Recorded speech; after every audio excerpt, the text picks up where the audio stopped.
Anao tsy nandeha? Ha, izany ve koa? Ha? Izany ny viavy roa ambony fandrina io. Ay, misy viavy ambony fandrina amin'io? Sy viavy zany io, na sa ino koa io. Avokoa anao zay mahita viavy. Anao reka avao ve mahita viavy? Anao e magnambola Anao reka avao ve mahita viavy eo? Sala mo ito mitsy any zao ahitano anazy. Ha? Lamoko amity? Avo masinanga hatramin'izany, anao ve mahita lolo? Mahita lolo anao? Io ino aminao ino? Sy viavy zany io, sa ino koa io. Mba naninao avao ve fagnafodinao? Naninao avao fagnafodinao mpilan'ny dokteranao? Naninao fagnafodinao mpilan'ny dokteranao? Tanao? Mahita fahitana avao anao amity trano ty sady nasarotam-piarinao. Efa tena magnanika amin'ny sivy misy nasarotam-piarinao. Zany eo, enapodinao tamiko eo, sarom-piady hoe nipody tamiko latany. Aya misy viavy eo amin'ny trano. Misy viavy, aya efa vitanao atonjo amina. Aya, eto ve.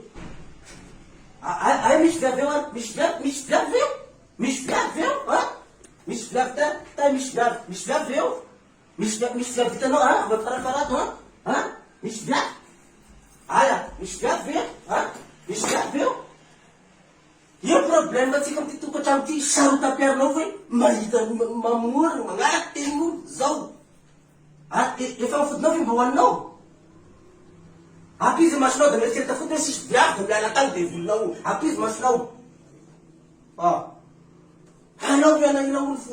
Anahira olo fe zay ne raninao amity trano ty. Misy viavy. Anao hitady tamony tegna misy anao amin'ny fahasarotam-piarinao. Mamora mieritreritra anao misy. Izany anao tonga atsika miala tao fagnarasinao.